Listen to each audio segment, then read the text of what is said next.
बिस्मिल्लाहिर्रहमानिर्रहीम। अस्सलाम वालेकुम नाज़रीन, मैं हूं फ़याज़ महमूद और आप देख रहे हैं फ़याज़ महमूद यूट्यूब चैनल।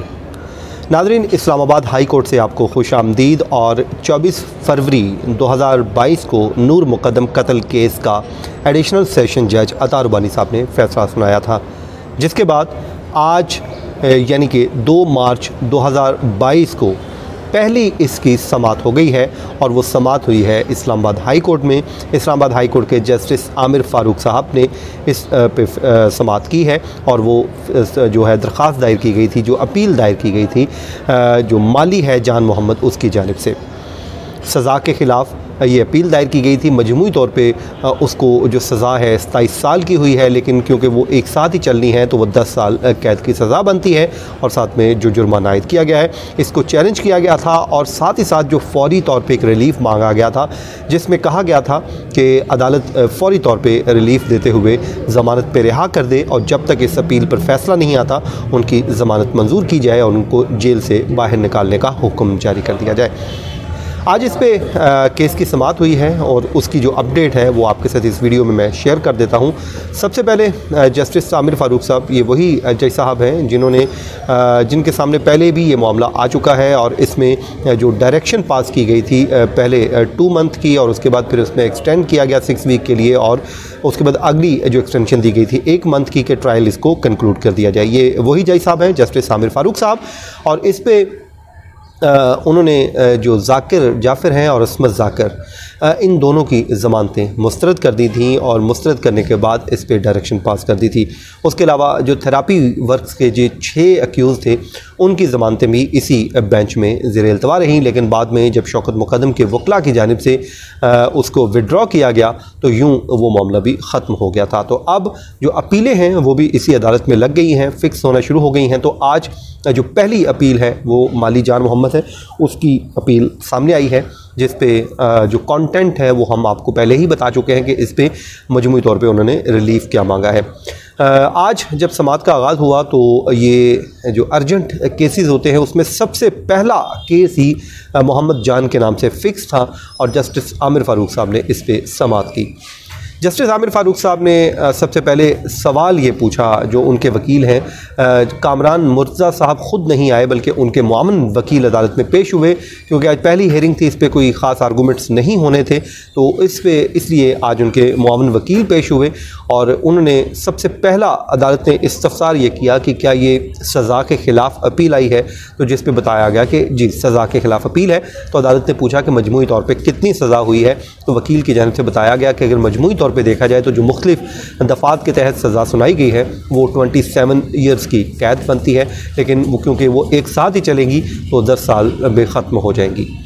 जिस पे अदालत ने कहा कि ये तो आपकी एक अपील आ गई है, लेकिन इसमें ज़ाहिर है और भी शायद अपीलें आएँ।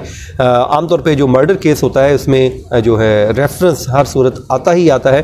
तो 3 मार्च यानी कि अगले चंद घंटे, जिस वक्त तक मैं आपसे वीडियो बना रहा हूँ इस वक्त तक इसमें जो चौकीदार इफ्तिखार है या मरकज़ी मुजरम जिसने कत्ल किया ज़ाहिर जाफ़र, उसकी कोई अपील इस्लामाबाद हाई कोर्ट को मौसूल नहीं हुई। जस्ट मैंने ये वीडियो स्टार्ट करने से पहले अपने सोर्स जो इस्लामाबाद हाई कोर्ट में मौजूद हैं उससे कंफर्म किया, उन्होंने बताया कि अभी तक कोई दूसरी अपील नहीं आई। तो आज अदालत में भी यही मामला, उन्होंने कहा कि बाकी जो आपकी अपील है इसको हम एडमिट कर लेते हैं, क्योंकि एडमिट तो इसने होना ही होना है फॉर हेयरिंग्स। तो जब एक बाकी अपीलें आ जाएंगी तो फिर इसको उनके साथ इकट्ठा कर लेंगे, यकजा करके सुन लेंगे, वो बात की बात है। लेकिन आज जो है उन्होंने कहा कि हम इसको एडमिट कर लेते हैं। उसके बाद अदालत ने पूछा कि आपने एक दूसरी दरख्वास्त भी दायर की, और वो दरख्वास्त ये थी कि फ़ौरी तौर पर रिलीफ़ ये मांगा गया था कि जान मोहम्मद की जानिब से कहा गया था कि उनकी जो सज़ा है उसको फ़ौरी तौर पर सस्पेंड कर दिया जाए, और सस्पेंड करके उनको बेल पर रिहा करने के अहकामात जारी कर दिए जाएँ, और जब अपील का फ़ैसला नहीं आता जब तक उसमें मुझे रिहा किया जाए। आमतौर पर जितने भी मुजरमान होते हैं, ये मुलज़मान होते हैं, उनका यही मौक़िफ़ होता है कि क्योंकि अपील भी एक तरह का ट्रायल का हिस्सा ही तस्वर किया जाता है। और अगर लेट्स सपोज वो ये समझते हैं कि 3 साल बाद या 4 साल बाद मेरी बरियत हो जाती है, एक्विटल हो जाती है, तो फिर ये 3 या 4 साल जो जेल में गुजरेंगे ये मुझे कौन वापस करेगा। तो ये एक विज़डम है जिसके तहत वो ये कहा जाता है कि आप मुझे रिहा कर दें। लेकिन इसमें अदालत केस टू केस देखती है कि इसमें ज़मानत बनती है या नहीं बनती, तो उसके हिसाब से उस उस पर अब अदालत ने नोटिस जारी कर दिए हैं। शौकत मुकद्दम और रियासत को, स्टेट को इसमें नोटिस जारी कर दिए गए हैं, उनसे जवाब मांग लिया गया है। अब होगा इसमें यह कि ये दो अलग चीज़ें हैं। अब एक तो अपीलें आनी है इफ्तिखार की, ज़ाहिर है वो लाजमी बात आएगी। फिर उसके बाद ज़ाहिर जाफ़र को सज़ाए मौत हुई है, वो तो आनी ही आनी है, हर सूरत आनी है। इवन के लेट्स सपोज अगर मुजरिम खुद ना भी करे तो वो जेल इंतज़ामिया उसमें अपील कर देती है, क्योंकि इसमें डेथ पेनल्टी है। तो अदालत हर सूरत उसमें ये मामला इस्लामाबाद हाई कोर्ट में आना है और उसके बाद इस्लामाबाद हाई कोर्ट तय कर देगी कि आया कि सज़ाए मौत बरकरार रह सकती है या नहीं। उसके अलावा इस पर अब देखते हैं कि आने वाले दिनों में क्या होता है। लेकिन अपील जो है हो सकता है कि अभी फ़िक्स ना हो, लेकिन जो बेल की हद तक ज़रूर ये मैटर आने वाले दिनों में फ़िक्स हो जाएगा। और आज अगर दूसरे मुल्ज़मान की आ जाती हैं अपीलें, जो मुजरमान हैं उनकी अपीलें आ जाती हैं, तो उस पर कल हो सकता है हो जाए समाअत। अगर कल लास्ट डे है, क्योंकि 7 डेज़ के अंदर अंदर उन्होंने हर सूरत अपनी अपील जो है वो फ़ाइल करनी है। तो 7 डेज़ का जो वक्त है वो ख़त्म हो रहा है कल, और कल देखते हैं कि वो अपील फ़ाइल होती है या नहीं। लेकिन उसके बाद जो अगला जो भी मरहला होगा हम उस पर बात करेंगे। अच्छा नाज़रीन, ये तो होगी अदालती कार्रवाई का अहवाल, लेकिन मैं पहले ही आपको ये ख़बर तो दे चुका हूँ कि जो वकला हैं शौकत मुकद्दम के, वो मुतमईन नहीं है इस फ़ैसले से। वो जो फ़ैसले जिसमें एक तो सज़ा हुई है उससे भी मुतमईन नहीं है, और जिसमें एक्विटल हुई है 9 मुल्ज़मान की उससे भी मुतमईन नहीं है। तो उस पर वो ये कहते हैं कि शौकत मुकद्दम साहब से हमारी बड़ी ही अहम नौइयत की मीटिंग हो चुकी है।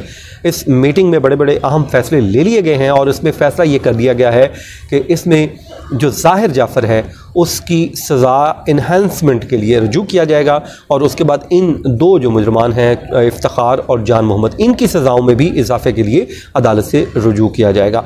ये तो हो गया जी रजू। उसमें वो कहते हैं कि जब कोर्ट ने एडमिट कर लिया कि ज़ाहिर जाफ़र ने रेप का मुर्तकिब पाया गया है, तो फिर उसकी 376 के तहत सज़ाए मौत बनती थी, तो उसकी सज़ा कम क्यों की गई, उसको 25 साल सज़ा क्यों सुनाई गई। उसके बाद इन्होंने भी जब अदालत ने मान लिया कि इन्होंने ये भी मुर्तकिब पाए हैं इस जुर्म के, तो इनकी सज़ा भी कम क्यों है, इनकी सज़ा भी इन्हेंस होनी चाहिए, वो ये उनका ख्याल है।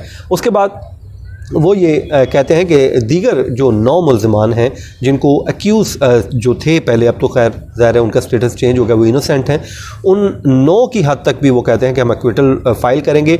इसमें 1 महीने का टाइम होगा इन्हांसमेंट के लिए फ़ाइल करने का, और 3 महीने का टाइम होगा इनके पास जो एक्विटल जो कर सकते हैं उसको चैलेंज कर सकते हैं ये शौकत मुकद्दम के वकला।